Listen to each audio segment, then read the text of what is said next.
Bonsoir à toutes et à tous, ici Laurie Dubois pour les Sommes de toutes les peurs. Je suis ravie de vous retrouver pour notre Freaky Friday numéro 10, consacré à la peur de la fin du monde. Alors, pour cette chronique un peu spéciale cette semaine, comment est-ce qu'on peut traiter cette petite chronique en restant dans quelque chose qui est assez effrayant et qui dépasse légèrement l'entendement. J'ai choisi pour cela de vous parler des prophéties sur le 11 septembre. Avant toute chose, je voulais qu'on ait une pensée pour les familles et les victimes de ce drame absolument apocalyptique qui a modifié quand même le monde dans lequel nous vivons. Moi, j'ai eu la chance de vivre avant cet attentat-là et d'avoir connu une époque où on était vraiment beaucoup plus libre dans nos mouvements, dans nos pensées, dans tous les espaces communs et on avait beaucoup moins peur de l'autre. Donc voilà, je pense qu'il fallait un petit peu passer par là avant de démarrer. Donc du coup, le 11 septembre, c'est quand même un événement qui a changé la face du monde.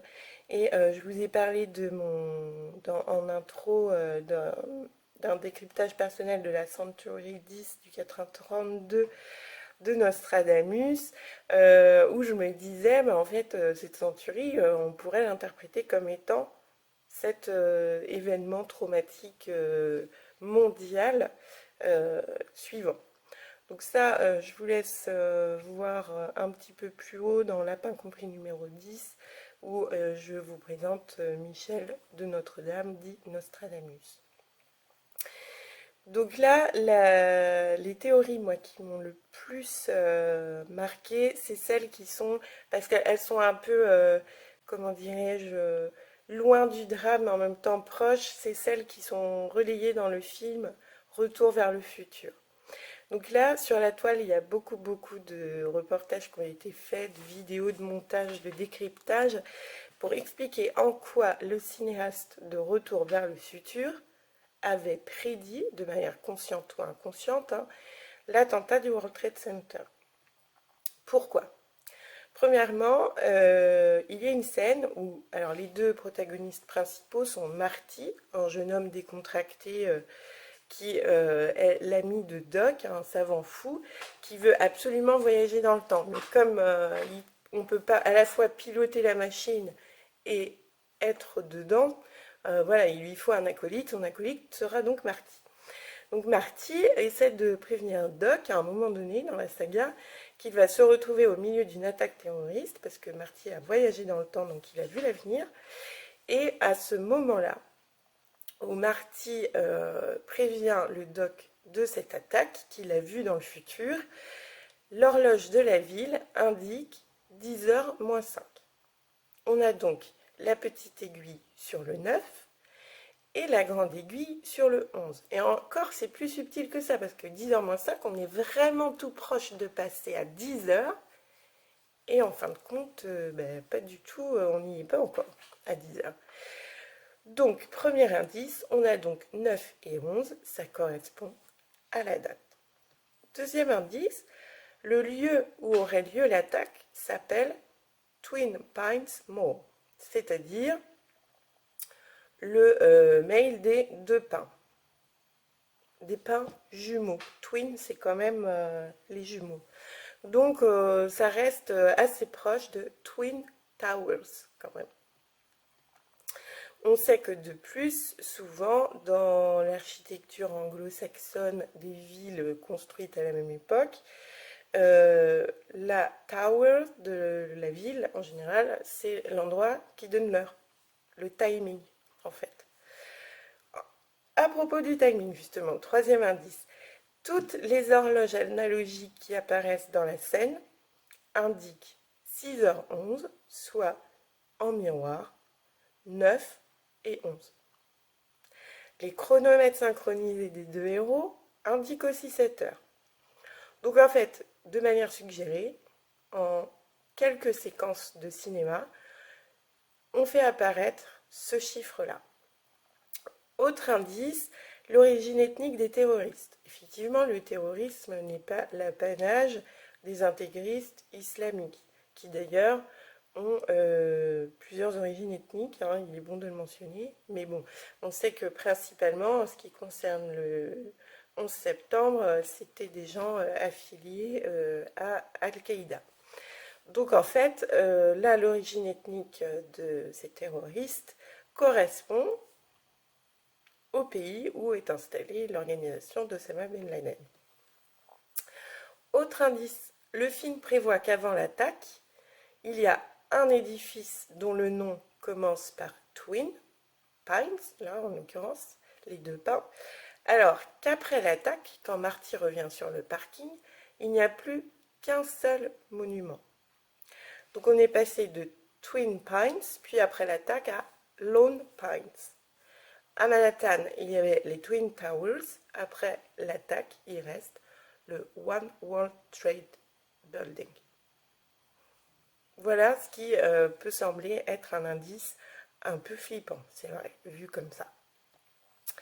Donc la scène, il y a une scène également avec un personnage qui est mis ce qu'on appelle upside down, c'est-à-dire que en fait il se déplace avec un objet, une sorte de skateboard volant, sauf qu'au lieu de se déplacer debout à l'endroit, il a la tête à l'envers. Et c'est le seul dans toute la saga qui se déplace comme ça. Donc là, tac, tac, tac, les complotistes vont chercher encore des indices à ce moment-là. Et la scène où il apparaît, en arrière-plan, dans l'appartement de Marty, on a un store moderne, hein, puisque c'est futuriste, qui se déroule comme ci, comme ça, voilà, et qui laisse place à un autre store. Voilà. Et en fait, sur chaque store déroulant, il y a un motif imprimé.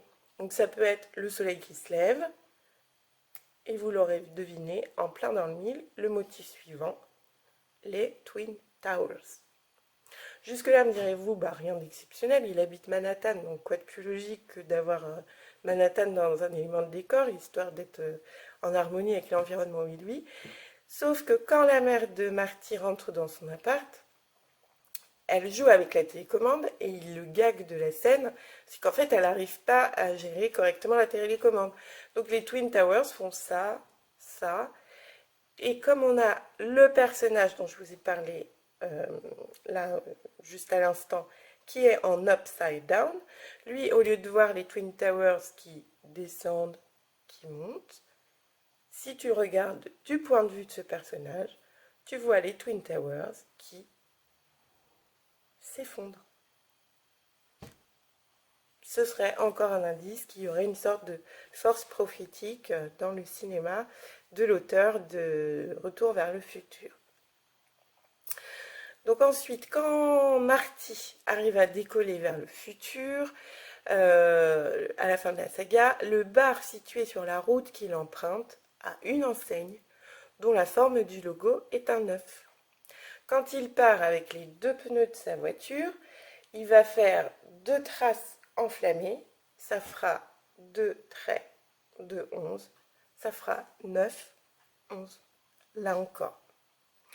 Bon, je trouve que c'est un peu capillotracté, là, je vous l'avoue, ça. Mais bon, je trouve ça toujours intéressant de regarder ce genre de vidéos. Moi, ça me passe un peu le temps et puis ça me fait toujours un petit frisson de ah ouais, mais quand même, c'est vrai que ça fait beaucoup. Alors, sous cet angle, la question que je me pose, c'est et si c'était l'inverse, finalement? Bah oui, si c'était les kamikazes du 11 septembre qui avaient choisi de faire un pied de nez à l'Amérique, qu'ils détestent, hein, ça c'est clair, en mettant sur pied un scénario d'horreur inspiré d'un des films les plus populaires du cinéma américain et qui incarne la décontraction de la jeunesse américaine. jeunesse plutôt dorée et érudite, puisque Marty est loin d'être idiot, son ami c'est Doc, ils ont de l'argent pour faire des recherches scientifiques et finalement on voit que les Américains vont être gagnants sur le terrain de l'innovation technologique, déjà à l'époque de Retour vers le futur. Donc d'ailleurs, il y a aussi des théories qui circulent sur les innovations scientifiques annoncées dans Retour vers le futur. Donc je vous laisse voir ça, c'est moins freaky, mais c'est rigolo. Donc l'histoire nous apprend de plus que le commanditaire de ces attentats, c'est quand même Osama Ben Laden, qui a fait ses études dans un des meilleurs campus universitaires américains. Il n'est donc pas impossible qu'il ait eu connaissance du film et eu une vision bien particulière de la société américaine qui était déjà en germe et qui peut-être générait déjà une rancœur qui le mènera, hélas, à une guerre sainte contre le monde occidental. Donc les autres théories autour du 11 septembre, donc là c'est vrai que ça commence à faire des coïncidences assez troublantes. La carte d'identité de Neo dans Matrix, qui est un film sorti en 1999.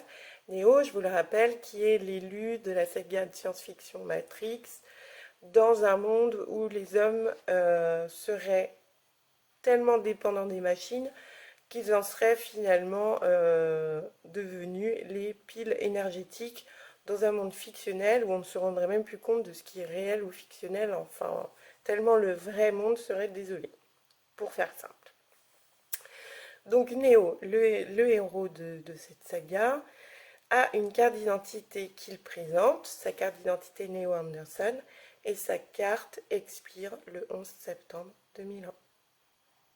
Il y en a qui disent signe prophétique de ce que cette date était particulière pour l'histoire de l'humanité. Un autre film, The Lone Gunman série où le World Trade Center, c'est une série là où le World Trade Center va être visé dans le scénario par un avion détourné. Cette série a été diffusée en mars 2001, quelques mois avant le drame. Enfin, là, on en a tous entendu parler quand on a vécu les attentats. Moi, les autres, j'en avais pas entendu parler, je vous avouerai, mais au moment des attentats, ce dont on a tous entendu parler, c'est la pochette de Party Music, qui veut dire musique de fête, quand même ironie du sort, qui est le quatrième album d'un groupe de rap américain qui s'appelle The Coup et qui nous vient d'Oakland en Californie.